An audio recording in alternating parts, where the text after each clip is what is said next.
Fourth suspect arrested for gang-related shooting, leaving 1 dead, 3 injured near Merced, pardon if I'm pronouncing it wrong, Merced City Hall. This was published on October 12th, 2022 for ABC30.com. Let's go to Merced, California.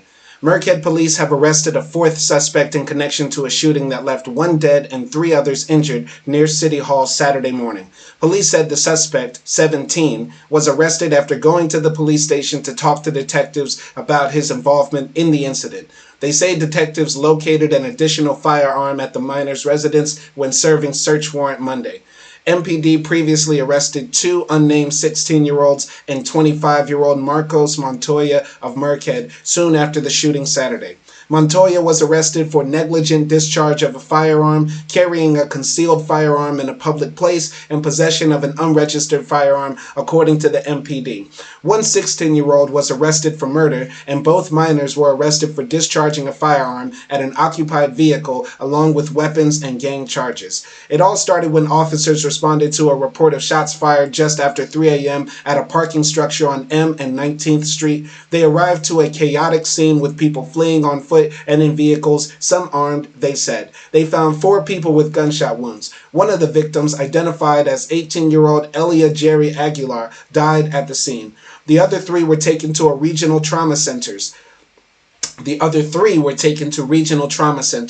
Their conditions are not yet known. Detectives determined that an exchange of gunfire started after the 16-year-old suspect, arrested for murder, fired numerous shots at an occupied vehicle. That teen suffered injuries from a gunshot wound and is said to be receiving medical attention. MPD says the other minors were arrested after attempting to flee with what detectives believe was the murder weapon. Montoya was armed and shot himself, but has non-fatal injuries, they said. Authorities urge the public to come forward with any information. This is a great article. It's written very well, and I wish more articles on mass shootings were written this well. I want to say some people, unfortunately, mostly the right-wing conservative, mostly white reactionary nut jobs out there, will just read this subtitle and come to conclusions about black-on-black crime, pathological black violence, presuming that the people in the article are black, because as soon as they hear gang-related, they think black, right? The race of the people was never mentioned in the article, so you can never come to that conclusion when you just read headlines. And you should always read headlines and read deeper into a text. When I read this text, I see people, yes, who are criminals by definition, who are doing criminal activity.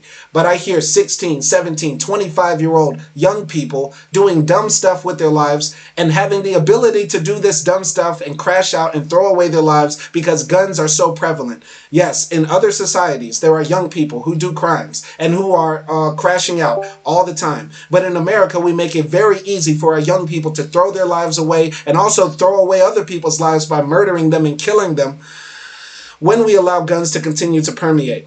It's very simple. With the legal gun market, we will have an illegal gun market. Even if we made guns illegal, there would still be an illegal gun market, but we can definitely lessen the amount by having less guns flood and permeate in our society.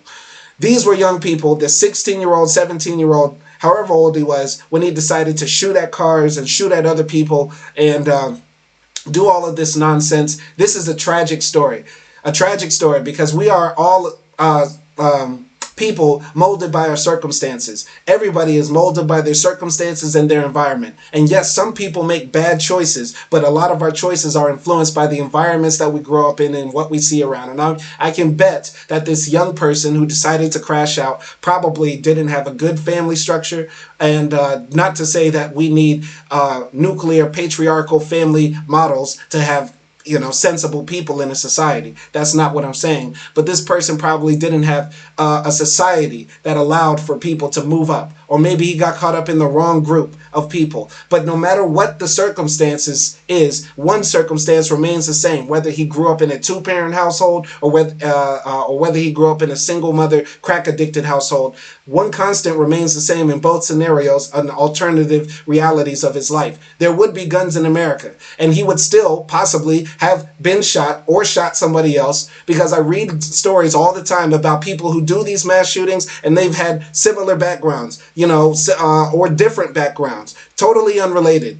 What I'm saying here is that we should not just see this and say, oh, that's a bad neighborhood. These were gang members. These were criminals. So this is expected. So mass shootings are not a problem. The majority of mass shootings that happen across this country have a plethora of black backgrounds. It's not just gang members or criminals doing the activity.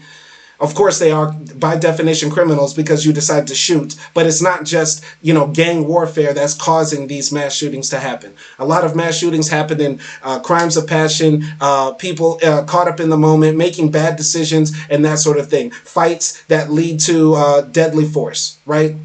Or the police accidentally shooting somebody, or people shooting at the police, and that sort of thing. We can make a safer society for all of us if we lessen the amounts of guns that are in society, if we have actual gun control, and ideally prohibit the Second Amendment or change our minds and culture.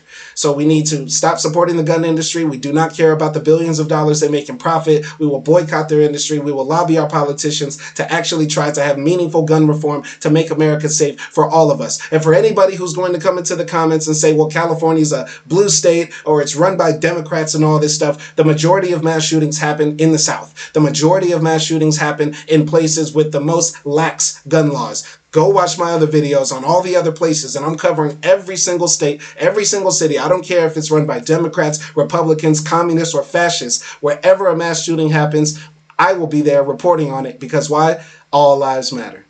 So rest in peace to the person that lost their lives here. I hope the people who were injured fully recover. Let's make a safer America, abolish the Second Amendment. My name is Simon Hill, and thank you for watching. Peace.